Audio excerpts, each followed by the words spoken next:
No se diga más. No se diga más. Por Top Latina. Vamos todos al unísono a darle la bienvenida a nuestro primer invitado del día. Él es miembro de la Dirección Política de la Fuerza del Pueblo y ex secretario de Asuntos Profesionales y Gremiales de la Fuerza. Él es secretario actual de Asuntos Profesionales y Gremiales de la Fuerza del Pueblo, pero es ex secretario de Obras Públicas, el ingeniero Freddy Pérez. Ingeniero, buenos días, bienvenido. Gracias, muchas gracias por su invitación. Y a propósito de que Alex, por equivocación, lo puso como ex, ¿en qué está el Congreso elector? Porque como que se apagó. No es que se ha apagado. Es que ha habido acontecimientos para apagar cualquier cosa. Claro. O sea, hay que respetar. El proceso. El país estuvo de luto. Claro. Sí. Ya hay 2 semanas que se fueron. Ahí está saliendo, pero realmente para hacer... No tiene que ver, ingeniero, con que ya las dos posiciones principales en ese proceso sabemos que va a ser el presidente Fernández y Peñita. O sea, que el presidente y el secretario general ya está definido. No, Peñita sin hacer un cartel. Qué barbaridad. No tiene nada que ver. Fue a raíz de esa situación que ya teníamos fecha, porque es un asunto de conocerlo en el comité político. Claro. Es un congreso en dos partes. El primero, Fraquen Almeida, que se terminó, y el segundo son los reglamentos que tienen que ver con eso y algunas modificaciones. Y al momento de que ya teníamos la fecha establecida para conocer en la dirección política, entonces someterlo, porque el comité político viene siendo el operativo. Claro. Pero el órgano que realmente aprueba es la dirección central. Entonces, ahí se paró el asunto, la verdad. Y como el presidente Leonel Fernández, no, porque el presidente ha estado fuera, no sé si ya regresó, inmediatamente regrese, se reúne la dirección política y ahí pone la fecha. Ingeniero, ayer, una vez más, el presidente ya de una manera un poco más formal dijo en el marco de la semanal que estará formalizando durante esta semana la invitación a los expresidentes. Mencionó al presidente Fernández, al presidente Mejía y al presidente Medina a reunirse, a sentarse, a conversar sobre el tema de la migración haitiana y la situación actual de Haití. El presidente Fernández, por su parte, había escrito un par de tweets el día de ayer hablando de la necesidad de un diálogo nacional. El presidente Medina, por su parte, la semana pasada, luego de la reunión del comité político, surgió de allí una decisión de que están dispuestos a sentarse con el presidente Abinader y que incluso tendrían una comisión encabezada por el propio presidente Medina para asistir a esa invitación, siempre y cuando se hiciera de manera formal. Efectivamente, ¿estaría el presidente Fernández dispuesto a sentarse con el presidente? ¿Iría al Palacio? ¿Lo recibiría en el partido? ¿Qué tanta disposición hay efectivamente por parte del presidente y de la Fuerza del Pueblo? Bueno, yo pienso que el presidente, el expresidente Leonel Fernández, presidente de la Fuerza del Pueblo, había externado la necesidad de que hay una serie de situaciones, y en especial el problema haitiano, de que realmente el presidente Abinader expresara la necesidad o transmitiera la invitación para que se reúnan. Eso es correcto. Eso además, yo lo estaba escuchando ahorita a ustedes, mientras esperaba. Este es un país que vive de la zozobra, no sale de una cosa con la otra. Sí. Y eso, bueno, la verdad es que el hecho de que se reúnan los expresidentes con el presidente actual, eso es positivo. Y nosotros a veces exageramos un poco en el país, pero fuera de aquí, en muchos países, no se juntan nunca. No, sí. Y la oposición es radical y rabiosa. Hay partidos que hasta le tiran cosas a los presidentes. Nosotros no tenemos eso. Realmente este es un país especial en ese sentido. Y yo celebro que nosotros podamos siempre tener un sentido de acercamiento para casos como ese, porque ya ese no es un caso solamente del presidente Abinader, es un caso nacional, donde el mundo entero está sufriendo una situación debido a la situación económica. Parece a la migración de las aves. Las aves son, dependiendo de la época, se mueven por necesidad. Por necesidad, ¿no? ¿Verdad? Lo mismo, la naturaleza se expresa ella misma. Claro. En fin de cuentas, estoy totalmente de acuerdo que el presidente Abinader haga la invitación, como dijo, o lo visitan a su oficina o le hace una invitación al palacio. ¿Usted cree que acudiría a Leonel? Porque una vez, no es la primera vez que se invita y el presidente Fernández no fue a una de las invitaciones que hizo el presidente Abinader, le dio una gripecita, no sé, una gripecita. Sí. Un proceso viral.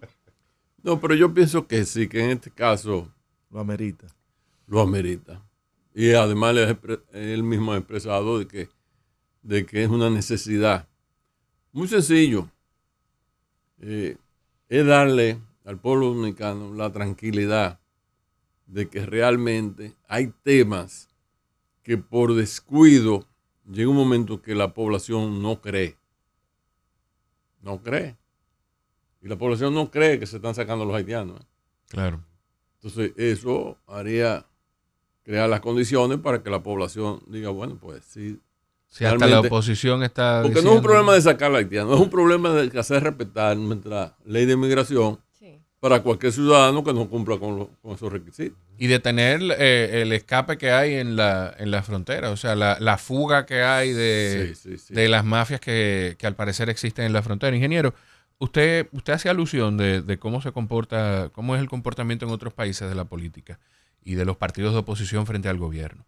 Pero también usted, con los años que tiene en política y como servidor público, pues ha vivido cambios importantes sociales en el país.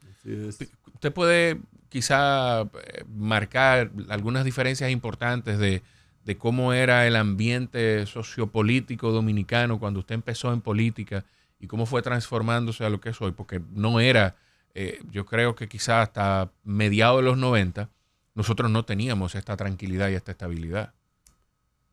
Bueno, recuérdense que, amigo, que nosotros fuimos o vivimos de muy pequeño, y nació una generación que fue prácticamente recibió los resultados de lo que sería la Segunda Guerra Mundial, donde se formaron los organismos internacionales, donde hubo cambios sustanciales, el mundo se dividió en dos, Rusia por un lado, Estados Unidos. Y a partir del 60, el pueblo dominicano, la muerte de Trujillo, había otro tipo de cosas. O sea, en términos de política, había una confrontación entre la izquierda y la derecha, vamos a decir, pero era radical y a muerte. O sea, uno lo ve ahora y dice, y se ríe. O sea, agarrar en este país preso a una gente porque se pusieron unas medias rojas, es una cosa de loco. Sí, porque era la Unión Soviética contra Estados Unidos. Exactamente. Y a poner una canción que mencionaba a Rusia, caía preso. Sí. Uno lo ve en el tiempo y dice, no, pero esto es una cosa de loco. Pero sí, en aquella época la oposición era radical. La oposición era radical y los gobiernos eran de mano dura. Entonces es algo diferente. ¿Qué ha pasado? Que en el tiempo la economía, que la economía es realmente la sangre de los pueblos, la economía ha ido acomodando a los pueblos, no solo aquí, de que o tú haces las cosas para mejorar tu sistema económico, que se derrame en la sociedad y resuelve una serie de cosas, o tú vives confrontando al gobierno. Sí. Entonces, realmente uno lo que entiende que hay que ir, la confrontación no es buen camino, no es buena solución. Yo soy de lo que cree que siempre uno tiene que armonizar. O sea, yo soy opositor a este gobierno y lo voy a hacer. Pero eso no me dice a mí que yo ni celebre las cosas que ellos son los que tienen que defenderlas, claro, y que yo no denuncie las cosas que no están bien. Pero eso no quiere decir que uno no reconozca, como en este caso, de que hay una necesidad de sentarse a estudiar, no momentáneamente, Porque repito, nunca había visto tanto haitiano como ahora en República Dominicana. Claro. Eso quiere decir que hay que sentarse para resolverlo ahora y en el futuro. Yo me recuerdo que yo siempre he manejado la política en la línea noroeste, Mao, Montecristi, Dajabón y Santiago Rodríguez. Yo nunca había visto, si uno se para en una carretera de esa, las filas son kilométricas a las 5 de la tarde. Concho, ¿y dónde se meten tantos haitianos? Sí. Tú me dices, es que nosotros no somos anti-haitianos. República Dominicana es mentira, no es anti-haitiano. Nosotros lo que estamos defendiendo es el derecho que tienen los dominicanos de mantener el trabajo que se pueda mantener, porque es una situación difícil, no solo para nosotros. Entonces, cuando yo veo eso, que yo de niño viví en Manzanillo, que era difícil ver a un haitiano. Era difícil por aquello de que tenían miedo. La verdad es que tenían miedo. Sí. Y habían, no era que no habían, pero muy escasos. El caso de hoy que yo, hace como el año pasado, pasé por Dajabón, por un barrio porque me equivoqué. Y yo me paré y le pregunté, pero ven acá, ¿cómo es esto? O sea, el barrio de Casa Buena, alquilada por ciudadanos haitianos, con familia. Eso es duro, porque hay que reconocer que eso es duro. Cuando tú emigras de tu país buscando una mejor vida a otro país, tú lo que andas buscando es una mejor condición de vida. Claro. Y hay que reconocerlo. Claro. Pero tú no puedes asumir que en este caso resolver el problema de otro país. Una cosa es la inmigración de trabajo y otra cosa es que tú tengas como nación repartir lo poco que tú tienes para resolverlo, lo que ellos tienen. Ingeniero, con ese tema de la migración haitiana, hay también una realidad que tendrá que ser parte de esas discusiones entre el presidente y los expresidentes, que es el tema de la necesidad de mano de obra haitiana. O sea, hay sectores que declaran abiertamente que ellos requieren de la mano de obra haitiana. De hecho, hoy hay uno de los periódicos que trae en su portada o en una de sus páginas internas que los cañeros dicen que requieren de 15,000 obreros haitianos. Sí, los bananeros. Los bananeros. Los bananeros de la línea noroeste. De ahí de la línea noroeste. Sí. Wow. ¿Cuál cree usted que podría ser, si efectivamente esa es una demanda que hay que cubrir? ¿Cuál sería o cuáles serían las medidas para que eso no represente una irregularidad y que sea más bien un tema ordenado si efectivamente se requiere de esa mano de obra? Bueno, yo de muchacho veía que siempre Haití proporcionaba todos los empleados de la caña, todos los obreros de la caña. Sí. Y entonces, pues, por zafra, ellos venían, fíjense la cosa de la vida, los recibían, le hacían un examen médico. Ahí mismo, Wow. eso lo llegué yo a ver de muchacho. Los médicos los revisaban, tenían algún problema, para atrás. No tenían ningún problema, le daban como un carnet de registro. Un registro realmente. Porque el problema que nosotros tenemos es que en Haití no hay registro ni cédula. No, nada. Claro. Que es un problema de ellos. Sí. Ellos quieren que los registremos nosotros y los saludemos. No podemos. En los últimos años peor. Y peor. Entonces, es correcto, pero no solo con los haitianos, con cualquier ciudadano. Claro. Que usted registre, bueno, está identificado. Los grandes problemas que ha pasado es que al no estar registrado, un haitiano comete un crimen aquí, se va para Haití, no aparece. Nadie sabe quién fue. Porque nadie sabe quién fue. Yo creo que sí. Miren, el caso de la caña, que todavía funciona en nuestro país, el caso de los bananeros, que funcionan, tú puedes combinar. Porque hay como dominicanos y hay extranjeros. ¿Por qué no? Porque yo he visto cubanos trabajando en el asunto de los bananeros. Claro. Entonces, sí, yo estoy de acuerdo que los registres como lo hacen en cualquier otro país. Y que de ese registro sea responsable la compañía. Eso. Claro. No necesariamente No, el quien Estado, tiene el no. carnet. No, la compañía, el patrón. Eso es como cuando tú te vas con Eso una es- visa de Mira cómo lo trabajo. hacía. implicaciones. No, Mira pero ellos cómo- son los que están demandando. Eso Ellos dicen que... No, pero mira cómo Eso era lleva antes. otras implicaciones. No, mira cómo era pero- antes. Mira cómo era antes. A quien le reclamaban era la compañía. así. Como Ah, debe no, de ser. Perdón. Le reclamaba. Sí, pero también no podemos entregar la responsabilidad de un individuo sobre una empresa. Entonces, ahí hay otras implicaciones. No. Y estábamos hablando de cómo antes incluso Sí. tenían miedo los haitianos porque sí, venían de finales de los 60, de un poquito antes de la muerte de Trujillo, de cómo era el comportamiento de la dictadura con ellos. Entonces, eso lleva otras implicaciones. pero que una empresa- porque pero- esa implicación, señores, pero estamos hablando de que cuando tú le confiscas un documento, cuando tú retienes un documento de un empleado, eso es trata de blanca. Pero es que tú no le, No, tú no no es le vas a eso. No se quitar el trata de documento, confiscar el documento. que además no tienen. Es que tú le vas a exigir a la empresa que te está diciendo que tiene una necesidad particular. Es como pasa con los Estados Unidos. Igualito. Cuando una empresa te da una visa De trabajo. Una visa de trabajo y que Pero tú tienes tu documento. es que Pero nadie es que te nadie está diciendo que la quitando empresa le va a quitar el documentos. Entonces, documento. Es Pues que la perfecto. empresa es responsable de ese personal. Perfecto. Yo- Entonces, yo- digámoslo, yo lo tratemos iba a de decirlo de esa decir. manera para evitar. Yo le iba a decir lo que tú acabas de decir. La Eso- antigua eso- orden. Yo me recuerdo Atención, siempre, amigo. yo recuerdo siempre que los mismos dominicanos decían que cuando iban a Estados Unidos a trabajar en la fábrica, el dueño de la fábrica es responsable. Claro.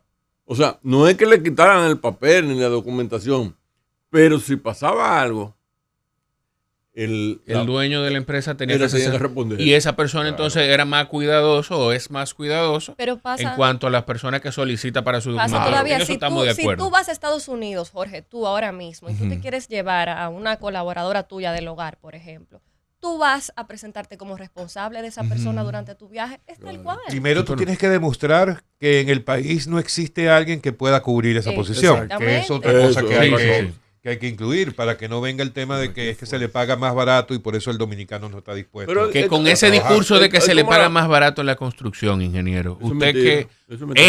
eso yo quiero que lo Eso es diga mentira. usted. No, eso es mentira. Porque se han agarrado de eso, de No, que no, es porque no es no, verdad, no Y es es- verdad. Y es tan así que siempre los ingenieros hemos adolecido de que no importa el que se presente a la Secretaría de Trabajo, tú nunca ganas.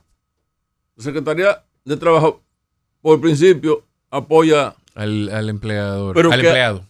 es abogado pica pica.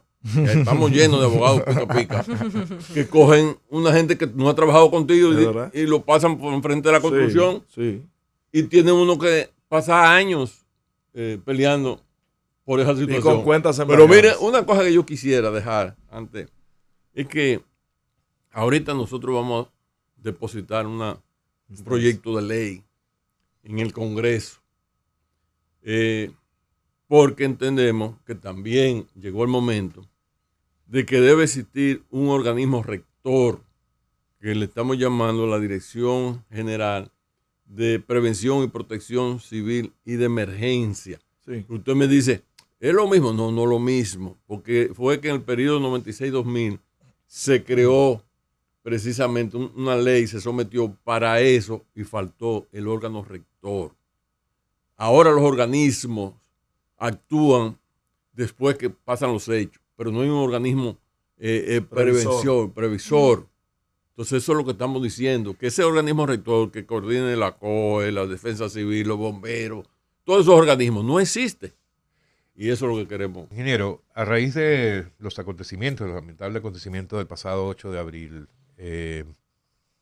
ha quedado como en evidencia la inexistencia o la falta de algún organismo que efectivamente supervise las infraestructuras, tanto públicas como privadas, o al menos hay una confusión, porque cuando vemos los intentos de demanda a las personas presuntamente responsables de esto, se habla de que algunos han demandado no solamente al propietario del establecimiento, sino también al Estado y a la alcaldía. Y la verdad es que ha habido mucha discusión alrededor de esto. Usted nos acaba de mencionar el tema del proyecto de ley que va a introducir a Fuerza del Pueblo de la creación de una dirección para esos fines. Cuéntenos un poco del proyecto en particular y cuál es la realidad en cuanto a la inexistencia de este tipo de procedimientos de supervisión. Yo entré a trabajar en obras públicas en 1973. Tenía yo 3 años. Entonces, yo no era ni un mal pensamiento. Entonces, Balaguer siempre tenía el subsecretario de Obras Públicas en su gobierno al ingeniero Milton Ginebra. Ese era su hombre de confianza. Y dirigía la Dirección General de Edificaciones. Edificaciones tenía 3 departamentos. Tramitación de planos, que yo dirigí por muchos años, cuando se sometían los planos. Diseño e inspección. Entonces tú ibas a construir y necesariamente tú tienes que pasar los planos por el ayuntamiento, y el ayuntamiento pasa para el uso de suelo. Y pasaba a obras públicas para su aprobación en la parte estructural, pero también en la parte eléctrica, la parte sanitaria, todas son delicadas. Entonces las revisaban, te lo aprobaban y una copia iba a inspección. Entonces cuando tú comenzabas a excavar, el inspector iba para la zapata. Veía que estaba todo bien, autorizaba el vaciado y te daba una tarjeta. Fíjate bien. Con esa tarjeta, pues tú seguías. Después los elementos estructurales, o sea, columna, viga, losa. Te daban otra tarjeta. Te daban una tarjeta por sanitaria, una por las eléctricas. Y después te daban una tarjeta final. Con esa tarjeta final, los bancos, si tú ibas a buscar un préstamo, te exigían, ¿y la tarjeta? Ah, no, mírala aquí. Si no tenía tarjeta, no te daban a dar el préstamo. Mira lo bien que funcionaba la cosa. Inclusive cuando me tocó obras públicas, como yo dirigí tramitación de planos, teníamos un señor que tenía como 40 o 50 años, que era de memoria, que sabía dónde estaban los planos. Wow. Yo digitalicé todos los planos inmediatamente. Estaba todo organizado. De buena primera se le ocurre en este gobierno. Estoy de acuerdo con el ministerio, que el Ministerio de la Vivienda asumiera la parte de edificación. También estoy de acuerdo. Pero las cosas son procesos. Claro. Las cosas no pueden ser de golpe y porrazo. Ahora no se sabe, ni exigen, porque yo cogí préstamos, no me exigen tarjeta de nada. Entonces, ya no hay eso. O sea, las cosas que estaban bien. Préstamo interino, usted dice. Préstamo interino para construcción. No hay ese las cosas que estaban bien, las cosas que estaban bien han desaparecido. Y ahora como que no hay responsabilidad. Eso es lo problemático. Yo oí hablando del ministerio, pero es mentira. Ellos no saben qué tienen entre manos. Yo lo digo por los años que me tocó dirigir instituciones importantes del Estado. Entonces yo entiendo que ha habido un descuido y que realmente lo que pasó, quizás, como dice un dicho, que la cosa, aunque te ponga o te quite, te toca. Sí. Pero usted como ingeniero, ¿qué pudo haber fallado ahí? ¿Cuál es la visión suya de lo que se ha visto de los informes? Fue de las fotos? muy sencillo. Desde que yo vi la primera foto, ya yo sabía lo que había pasado. De la foto. ¿Por qué?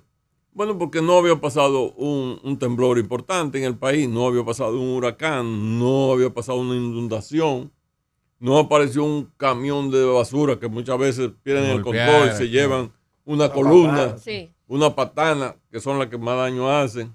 Nada de eso. Ni muchas veces la explosión de un tanque de gas. Si no ha pasado eso, entonces fue peso propio. O sea, fueron recargando ese techo. Ahora se vio por el espesor de que vaciaron por lo menos 5 finos, uno arriba de otro.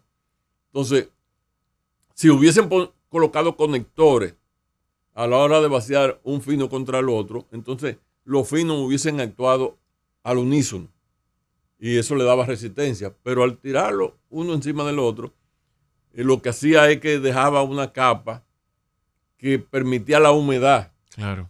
Y no trabajaban al unísono esos finos. Por eso había mucha humedad, ¿no verdad? Pero que además de eso, sobrecargaron, parece que en el tiempo, mucho. Y por dentro, los trabajos que se hacen para guindarla, colocar las luces y las bocinas, todo eso era peso. Lo lamentable de todo esto es que cuando es peso, avisa. Por ejemplo, nosotros cuando estamos construyendo y apuntalamos un piso porque vamos a vaciar la losa, el carpintero tiene que estar abajo, tiene que estar mirando. Por eso los restos de cemento que sí, claro. Porque se estaba defendiendo. La cantidad el nivel de esfuerzo que se estaba generando producía... Esa arenilla. Exactamente. No, eso no era yeso, no. Eso era parte del concreto. Y se caían pedazos que arrastraban yeso. Además de que ese yeso era pesado, porque era de yeso, no era de espuma. ¿Pero qué sigue para nosotros como país después de esta tragedia que definitivamente ha sido un llamado de atención para todos? El organismo que estamos pidiendo no es... Nosotros lo que estamos diciendo es que nosotros logramos, el presidente Leonel Fernández logró en la ONU, que se aprobara un proyecto, inclusive hay fondos definidos en el país, se apoyara un proyecto precisamente para prepararnos como para el Caribe. Inclusive Turquía y Qatar nos apoyaron pensando que nosotros podíamos, porque ellos sí tienen grandes problemas. Y después de eso, Turquía hubo un temblor grandísimo que dijo que se lamentó que República Dominicana no estuviera preparado para auxiliarlo, porque nosotros en eso somos solidarios. Eso que se sometió en la ONU y fue aprobado es para crear este organismo rector. Pero ¿por qué otro organismo más si no estas propiedades que tiene este proyecto, endosárselas, por ejemplo, a algo ya existente, por ejemplo, al MIBET? No, porque mira que lo que pasa, que todos los organismos que existen ahora mismo, que hacen su función, ellos actúan, inmediatamente ocurren los hechos. Pero hay que ser preventivo. Nosotros no podemos seguir actuando cuando ocurran los hechos. O sea, en muchos países existen organismos preventivos. ¿Tú puedes prever un terremoto? Sí, quizá. Esas sirenas que ocurren porque hay colocados en puntos estratégicos. Por ejemplo. Sí, en México, en Estados Unidos, en San Francisco. En Chile, sí. Claro. No va a evitar el gran temblor. Pero por lo menos minimiza los efectos. No, lo que tratamos es que la gente pueda salir. Claro. Y si las cosas no sirven después que usted salga, si el edificio o la plaza comercial queda muy deteriorada, pero que de lo que se trata es la protección humana, claro. Si eso estamos de acuerdo. Entonces, no puede ser una porque ellas no prevén, ellas actúan cada uno por su lado y no hay un organismo rector donde tenga una política con fondos que están en el presupuesto. El presupuesto de este país tiene un 1% para ese organismo rector. O sea que eso no es nuevo. Eso es viejo, lo que no se ha implementado. Exactamente. Ingeniero, usted mencionó la ONU. Nosotros pudimos haber tenido hoy a un secretario general de la ONU dominicano, pero el presidente Fernández está empeñado en volver a ser presidente. ¿Qué va a pasar en la Fuerza del Pueblo con ese proceso? Ya se ha calmado un proceso que había quizás hasta de fragmentación desde adentro, con una corriente empujando a Omar Fernández y otra corriente más tradicional que dicen muchos que es protegiendo al partido que están empujando que sea el presidente Fernández que sea candidato nuevamente. ¿Qué va a pasar ahí? Bueno, el presidente Leonel Fernández es un hombre sumamente preparado y con suerte. En el 96, el profesor Juan Bosch lo eligió como su compañero en la elección del 94. Esas elecciones trajo una crisis enorme. Sí. Y la solución fue cortarle 2 años a las elecciones. Entonces ahí ya el profesor no fue. Y le regalamos 2 años a Balaguer. Sí, se le quitaron 2 años a Balaguer. Yo creo que le regalamos. Bueno, y cuando digo le regalamos, el país le regaló 2 años a Balaguer. Bueno, pero por ley, eso fue lo que pasó. Sí. Las elecciones presidenciales del 94 al 96 y las congresuales quedaron hasta el 98. Sí. Mira qué dicotomía. Sí. Entonces, ¿qué sucedió? Que en la primera resultado, el presidente Leonel Fernández, el PLD, sacó más que Jacinto. ¿Qué hizo Balaguer? Que eligió la puerta de salida. Entonces él tuvo suerte, ganó las elecciones. Pero en el 2000 no se podía presentar. Le exigieron que cambiara la constitución. Dijo, no, yo no cambio constitución. Perdimos las elecciones. Pero Hipólito Mejía cambió la constitución. Si Leonel ganaba en el 2000, si se modificaba la constitución. Bueno, el problema está. Porque Danilo no fue que le fue muy bien. No, pero el problema está que en la vida en la política no es de presunción. Lo que no pasó, no pasó. Hay que ser objetivo. Es que tú vas a engatusar. Entonces, pero ven aquí. En serio, dígalo, en serio. No. Objetivo y serio. Entonces, ¿qué pasó? Ganó las elecciones. Él no ganó las elecciones en el 16, que tenía todos los números. Porque se inventaron cambiar la constitución. Mira todo lo que ha pasado después de eso. El abanico, sí. Entonces ahora nosotros entendemos que ganamos de cualquier manera. Tenemos 2 candidatos que con cualquiera de los ganamos. En este momento, el que irá será el presidente Leonel Fernández, y en el futuro del partido lo tenemos asegurado con su hijo. La monarquía. No es monarquía. Él ha hecho su propio trabajo. Ha hecho su tarea. En un momento, estoy yo hablando con el presidente Leonel y le digo, mire Leonel, mire presidente, siempre le digo presidente. En el caso dice, no, Omar no me quiere, cuando yo le digo algo, no, yo quiero hacer mi propia cosa. No me diga como yo tengo mi propio proyecto. O sea, el mismo Omar no le permitía que él lo aconsejara ni interviniera, porque él entendía que él tenía su propio proyecto. Claro. Y lo ha hecho y se ha notado que ha sido diferente. Esa es la pura realidad. Así es, ingeniero, muchísimas gracias por acompañarnos hoy. Gracias a ustedes. Amigos, ha sido el miembro de la Dirección Política de la Fuerza del Pueblo, el ingeniero Freddy Pérez, con nosotros. Recuerde que si no pudo ver la entrevista completa, puede conseguirla en cualquier momento en nuestro canal de YouTube. No se diga más. No se diga más. Por Top Latina.